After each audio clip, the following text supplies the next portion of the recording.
when we bring them also to the satsang, show them these great possibilities as how it is happening to them. And more, when they are manifesting these powers and they are sharing with the world, more and more we understand that the possibility in us is the ultimate. How Swamiji says, it is Nithya, Swamiji manifesting through us is the reality. All other, whatever we are doing, we are cognizing, everything is nothing but a delusion. The more and more you start manifesting, the more and more you understand that it is He who manifests your life also. Even now also He is manifesting. When we align to the highest reality, that is more intelligent, more and more we grasp the higher science that He is one who is driving our life. He is one who is giving us thought. He is one who is beautifully manifesting through us continuously, unbroken. And if we realize that the Nitya space can be enjoyed, literally the blissful space starts happening in our reality also. Such a beautiful space Swamiji is given. Please share your experience today in this SHRIKAILASA Courtyard Manifesting Power group. And Swamiji has created a beautiful space for us to experience the Gurukul.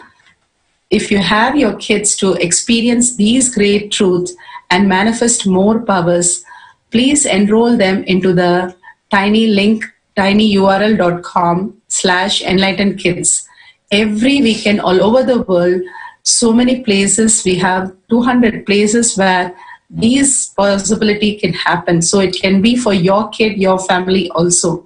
Go ahead and enroll yourself if you are interested in being part of the Nithyananda Gurukul.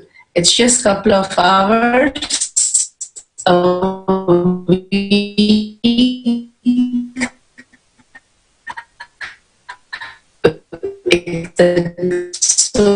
And enroll your kids into tinyurl.com/enlightened kids.